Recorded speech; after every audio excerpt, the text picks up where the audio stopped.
한 주간 부산시정의 이모저모를 살펴보는 주간시정 순서입니다. 오늘은 표준규 기자 나와 있습니다. 어서 오십시오. 안녕하십니까. 반갑습니다. 요즘 가덕신공항 진행을 놓고 부산시의 표정이 좋지 않습니다. 아무래도 진행의 속도가 나지 않기 때문이겠죠. 네, 그렇습니다. 2차 입찰이 무산된 지 벌써 보름인데 여전히 국토부가 명확한 입장을 내놓지 않고 있는데요.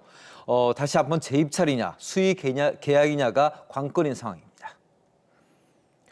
6월 5일까지 진행된 첫 번째 입찰에서는 아예 한 업체도 나서지 않았고 24일까지 진행된 두 번째 입찰에서는 현대건설과 대우건설 등이 함께 꾸린 컨소시엄 하나만 응찰하면서 역시 그대로 유찰됐습니다. 최소 두 곳이 경쟁을 해야 하는데 현재로서는 10조 5천억 원 규모의 대공사에 만약 완공이 늦어질 경우 지체 보상금 등 부담도 적지 않은 만큼 세 번째로 또 입찰 공고를 한다고 해서 다른 컨소시엄이 등장할지 여부를 아무도 확실할 수가 없는 겁니다. 수의 계약을 하면 되지 않나라고 생각하실 수도 있는데 말 그대로 단독 컨소시엄과 계약하면 계약이 업체 쪽에 유리하게 끌려갈 수도 있고 여기에 큰 공사인 만큼 나중에 특혜 시비도 나올 수 있다는 우려도 있는 게 사실입니다. 특히 부산시가 걱정하는 건 이렇게 한 달, 두 달 건설 자체가 늦어지면 조기 개항도 힘들어질 수 있고 또 공항뿐 아니라 공항과 연결되는 각종 인프라, 부대 사업들도 다 같이 늦어질 수 있다는 것입니다. 박형준 시장도 지난주 민선 8기 후반기 기자 간담회에서 공항 관련 개발 사업들이 동시에 진행돼야 한다고 다시 한번 강조했는데요. 직접 들어보시죠.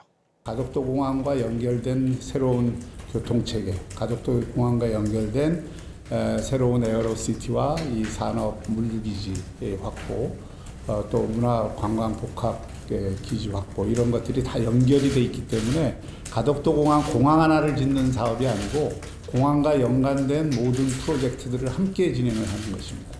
일단 국토부는 현대건설을 포함한 건설사들과 설명회를 갖기로 했다가 연기하기도 했고 결국 지난 3일 간담회를 가졌는데 역시 입찰 조건 완화를 요구받은 것으로 알려졌습니다. 또 이번 주 월요일은 각계 전문가 회의까지 열었는데 여기서도 전문가들이 입찰 조건 완화를 한 목소리로 주장하면서 현재 분위기는 3차 입찰에 컨소시엄 참여 업체 수를 늘려주는 방식으로 가는 걸로 흐르고 있다고 합니다. 하지만 아직 확정된 입장은 나오지 않았고 시기도 몰라서 아직 공식적으로는 말 그대로 오리무중입니다. 그렇다고 부산시가 국토부 입장 나올 때까지 손을 놓고 있을 수만은 없어서 보상 관련 업무, 물건 조사 같은 걸 서두르고 있고 가덕신공항 건설공단도 공사 착공과 함께 시작해야 할 문화재 발굴 조사나 재해 영향평가 등 조치들을 차근차근 준비 중입니다. 여기에 부산 경남 지역 건설업체, 전문 건설업체들도 계약이 돼야만 어떤 방식으로 어떻게 참여할 수 있을지 구체적으로 모색할 수 있다며 국토부의 결단만 기다리고 있어서 말 그대로 모두가 국토부 바라기가 된 상황입니다. 네, 시간만 충분하다면 규정을 손봐가면서 3차, 4차 입찰을 가도 되겠지만 그럴 여유가 없다는 건 국토부도 잘 알고 있을 겁니다. 부산시도 정치권과 함께 충분히 부산시의 입장을 전달해서 하루빨리 계약을 진행하고 또 실제로 공사가 이어질 수 있도록 좀 더 적극적인 노력이 필요해 보입니다. 다음 소식 들어보겠습니다. 부산시가 지난주 르노코리아 때문에 상당히 난감했다는 소식을 들었습니다. 무슨 일이 있었습니까? 네, 아무래도 원스톱 기업 지원부터 해서 앞으로 르노코리아에 상당히 힘을 실어주겠다, 지원을 하겠다라는 분위기를 띄우려고 했는데 갑자기 예상하지 못했던 남성 혐오 파문이 터졌습니다. 부산시가 이러지도 저러지도 못해서 난감한 상황이었습니다. 자세한 내용 살펴보겠습니다. 르노코리아에서 신차 홍보 영상을 만들면서 여기 출연한 여성 진행자가 남성 혐오를 뜻하는 손모양, 집게손이라고 하죠. 엄지와 검지손가락을 모으는 손모양을 수차례 반복했습니다. 이게 공식 채널에 게재되면서 비판이 폭주했는데요.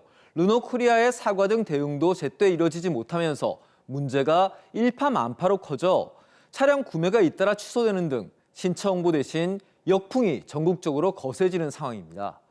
그런데 하필이면 딱 그 시점에 박형준 시장이 르노코리아 부산 공장을 방문해서 부산형 미래차 생태계 구축을 위한 면담과 신차 개발, 기반 구축 등 지원 연계 사업도 함께 논의했던 겁니다. 미리 계획된 만남이라 일단 진행을 했는데 여론이 워낙 안 좋다 보니 박 시장의 방문 자체에도 인터넷 댓글에 비판이 폭주하면서 부산시도 부랴부랴 만남 사진을 그냥 밋밋한 신차 사진으로 바꾸고 홍보를 자제하는 등 박 시장 노출 최소화에 분주한 모습이었습니다. 부산시 기업 투자 지원에 있어서도 르노코리아에 공무원을 파견해 민원을 바로 해결해 주겠다 등등 민선 8기 후반기 르노코리아 지원에 상당히 무게를 실는 분위기였는데 갑작스런 남성 혐오 파문에 분위기가 완전히 가라앉아 버렸습니다. 특히 61만 명이 몰리면서 흥행에 성공한 올해 부산 모빌리티 쇼에서 4년 만에 신차인 그랑 콜레오스를 공개하면서 상승세를 더하려던 르노코리아는 난감하기가 이를 데가 없죠. 1조 5천억 원을 투자한 신차 홍보가 이렇게 한순간 악재로 돌변했는데 해당 직원을 업무 배제시키고 조사 중이라고 해서 이 사태가 완전히 진화되기도 어려운 게 사실이어서 이래저래 7월이 잔인한 한 달로 기억될 것 같습니다. 네. 실제 남성 혐오였는지 우연한 실수였는지는 모르겠지만 르노코리아로서는 절호의 기회를 허무하게 날려버린 셈이 됐는데요.